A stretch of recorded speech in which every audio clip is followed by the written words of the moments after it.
Djerejian, a former US ambassador to Israel and to Syria, as well as being a former Assistant Secretary of State and Director of Rice University's Baker Institute for Public Policy. A very good evening. Thank you for being on our programme this evening.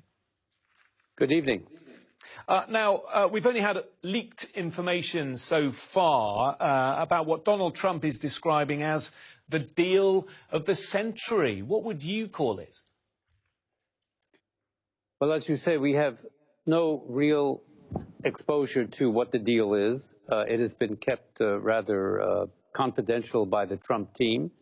So everything is speculation as to what it consists of. But what has come out certainly would fall short of the basic land for peace formula that has really been the framework for every negotiation between Israel and Palestine since 1967. Let me make clear, if the Trump plan is not based on the fundamental principle of land for peace, then I don't think it's going to go anywhere, because you cannot deny Palestinian self-determination.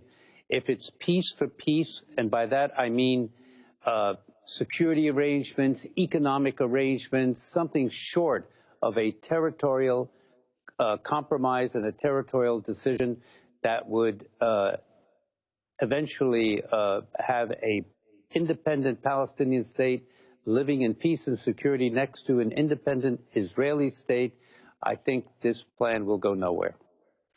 I mean, what the president would say is that the two-state solution in its current form has meant that we've had a stalemate in the Middle East for nearly 3 decades.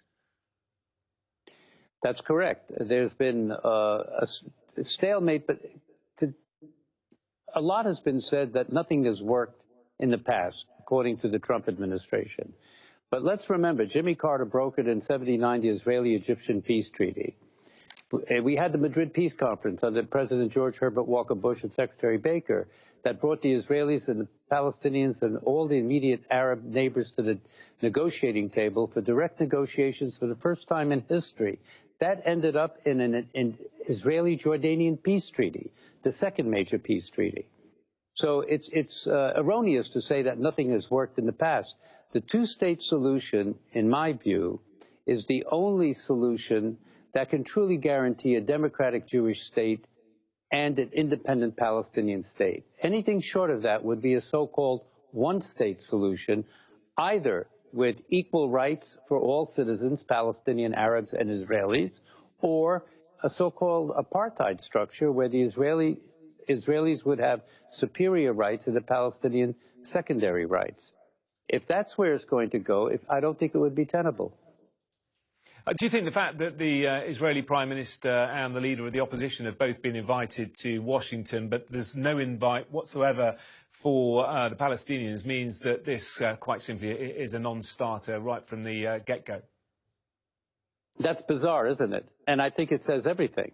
You have to have two parties to come to an agreement. And the Palestinians have, according to President Trump, only been briefly consulted. He used the word briefly, and have not really been integrated into the inner deliberations of this so-called deal of the century.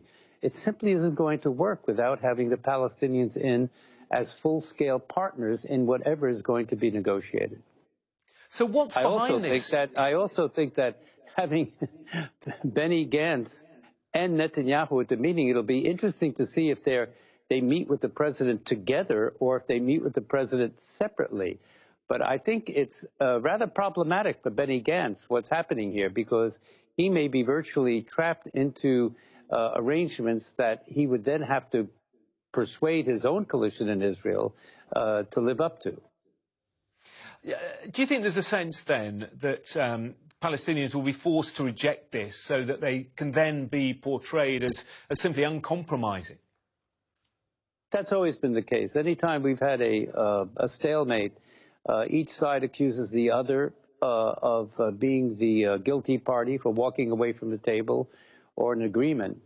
But in this case, yes, I think that's going to happen. If the Trump administration comes out with this plan, and it seems to be what has leaked out, it will not be acceptable to the Palestinians, because what they are aspiring to is an independent state of their own, with security arrangements, with territorial compromises, that would be basically a two-state solution. So we know that the Palestinians are going to reject this. The EU are probably going to reject it. Arab states are probably going to reject it as well. So what's behind it, do you think? What's the thinking from the White House? Well, if you want to be politically cynical, I think the fact that the third elections are going to take place in Israel. You have a prime minister, Bibi Netanyahu, who is under 3 separate indictments for fraud, bribery, and other accusations. And you have, in the United States, our upcoming presidential elections in November and an impeachment trial in the United States. You have to think that there may be political calculations.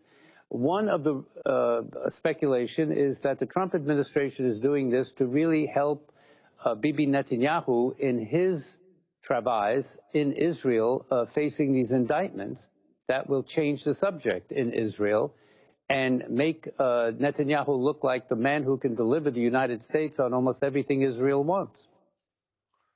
Well, it's a very interesting theory. We thank you very much indeed for giving us a little of your huge knowledge of the region. Edward Djerejian, thank you. You're very welcome.